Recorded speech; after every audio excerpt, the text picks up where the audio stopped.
Mulching paper ಹಾಕುವಂಥ ಸಾಧನ. ಅಂದರೆ ನಾವು ರೈತರು ನಾರ್ಮಲಾಗಿ ಯಾವ ರೀತಿ ಹಾಕ್ತಾರಪ್ಪ ಅಂದರೆ 4 ಜನ ಕೂಲಿ ಆಳುಗಳನ್ನ ತೊಗೊಂಡು ಪೇಪರನ್ನು ಹಾಸ್ತಾರೆ. ಅಂದರೆ ಯಾವ ರೀತಿ ಬಂದರೆ ಮುಂದೆ ಇಬ್ಬರು ಎಳ್ಕೊಂತ ಹೋಗ್ಬೇಕು, ಹಿಂದಿಬ್ಬರು ಚಲಿಕಿಲಿ ಮಣ್ಣು ಹಾಕ್ತಾ ಇರಬೇಕು. ಸೊ ಇದು ಹಾಕೋದ್ರಿಂದ ಚಲಿಕಿಲಿ ಮಣ್ಣು ಹಾಕೋದ್ರಿಂದ ಎರಡು ಕಡೆ ಸಮ ಪ್ರಮಾಣದಲ್ಲಿ ಮಣ್ಣು ಬೀಳೋದಿಲ್ಲ. ಒಂದು ಕಡೆ ಜಾಸ್ತಿ ಬೀಳದಿರ್ಬೋದು, ಒಂದು ಕಡೆ ಕಡಿಮೆ ಬೀಳ್ಬೋದು, ಒಂದು ಕಡೆ ಬೀಳದೇ ಇರ್ಬೋದು. ಇದರಿಂದ ಹೊಲದಲ್ಲಿ ಗಾಳಿ ಬೀಸಿದಾಗ ಆ ಪೇಪರ್ ಏನಪ್ಪ ಅಂದರೆ ಕಿತ್ಕೊಳ್ಳುತ್ತೆ. ಸೊ ಅದರಿಂದ ಈ ಸಾಧನದಿಂದ ಕೇವಲ ಇಬ್ಬರೇ ಕೂಲಿ ಆಳುಗಳಿಂದ ಅಥವಾ ಮನೆಯಲ್ಲಿರುವಂಥ ಜನಗಳಿಂದ ಇಬ್ಬರೇ ಸಾಕು ಎಳ್ಕೊಂತ ಹೋದರೆ ತಾನೇ ಪೇಪರ್ ಹಾಸ್ಕೊಳುತ್ತೆ, ತಾನೇ ಮಣ್ಣು ಹಾಕೊಳ್ಳುತ್ತೆ. ಯಾವ ರೀತಿಪ್ಪ ಅಂತ ಬಂದು ನೋಡೋಣ.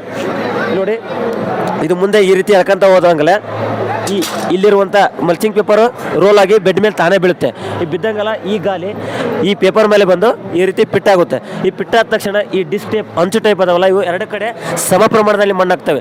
ಸಮ ಪ್ರಮಾಣದಲ್ಲಿ ಮಣ್ಣು ಹಾಕೋದ್ರಿಂದ ಆ ಪೇಪರ್ ಗಟ್ಟಿಯಾಗಿ ಕುಂತ್ಕೊಳ್ಳುತ್ತೆ. ಇದರಿಂದ ನಾವು ನೋಡಿ, ನಾರ್ಮಲ್ ಆಗಿ ನಾವು 1 ಎಕರೆಗೆ ಹಾಕ್ಬೇಕಂದ್ರೆ 4 ಜನ ಲೇಬರ್ ತೊಗೊಂಡು ಹಾಕ್ಬೇಕಂದ್ರೆ 1 ಎಕರೆಗೆ 2.5 ತಾಸು ಬೇಕು.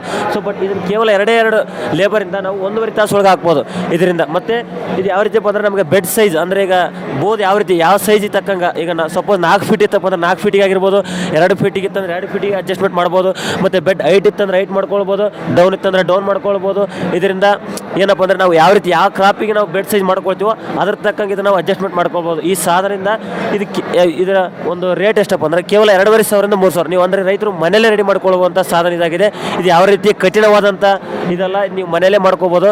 ಈ ಕೇವಲ 2,500ರಿಂದ 3,000 ತನಕ ಅಷ್ಟೇ ಬೀಳುತ್ತೆ ನಾರ್ಮಲಾಗಿ. ಸ್ವಲ್ಪ ಇನ್ನೂ ಹೇಳ್ಬೇಕಪ್ಪ ಅಂದರೆ ಈ ನೆಲ ಗಟ್ಟಿತ್ತು ಆಗ್ತಾ ಇಲ್ಲ ಹಾಕೋದಂದರೆ ಈ ಮುಂದಿರುವಂಥ ಇದು ನಮ್ಮ ಮಣ್ಣನ್ನು ಲೂಸ್ ಮಾಡಿಕೊಳ್ಳುತ್ತೆ. ಈ ಲೂಸ್ ಮಾಡಿಕೊಂಡೋದ್ರಿಂದ ನಮಗೆ ಹಿಂದೆ ಸರಾಗವಾಗಿ ಅಂದರೆ ಅಲ್ಲಿ ಅಂಚು ಟೈಪ್ ಇರುವಂಥ ಡಿಸ್ಕ್ಗಳು ಸರಾಗವಾಗಿ ಸಮ ಪ್ರಮಾಣದಲ್ಲಿ ಮಣ್ಣು ಹಾಕೊಳ್ತಾವೆ. ಸೊ ಇಲ್ಲ ಇನ್ನು ಮಣ್ಣು ಭಾಳ ಗಟ್ಟಿತ್ತಪ್ಪ ಅಂದ್ರೆ ನಾವು ಇಲ್ಲಿ ಒಂದು 10 kg ಉಸುಕು ತುಂಬಿ ಇಲ್ಲಿ ವೇಟ್ ಮಾಡ್ಬೋದು. ಇದರಿಂದ ಮಣ್ಣು ಇನ್ನೂ ನಮಗೆ ಜಾಸ್ತಿ ಆ ಡಿಸ್ಕ್ ಟೈಪ್ ಇರುವಂಥ ಅಂಚುಗಳು ಇನ್ನೂ ಜಾಸ್ತಿ ಮಣ್ಣು ಆಗ್ತಾವೆ. ಇದರಿಂದ ಏನಾಗುತ್ತೆ, ಮಲ್ಚಿಂಗ್ ಪೇಪರ್ ಗಟ್ಟಿಯಾಗಿ ಕುಂತ್ಕೊಳ್ಳುತ್ತೆ. ಇದರಿಂದ ಗಾಳಿಗೆ ಕಿತ್ತೋದಿಲ್ಲ ಮತ್ತು ಒಳಗೆ ಡ್ರಿಪ್ ಹಾಕಿರ್ತೀವಲ್ಲ ನಾವು, ಆ ಹೋಲ್ಗಳು ಸರಿಯಾಗಿ ಕಾಣ್ತವೆ. ಇದರಿಂದ ನಾವು ಹೋಲ್ಗಳನ್ನು ಸರಿಯಾಗಿ ಹಾಕ್ಬೋದು. Okay, thank you.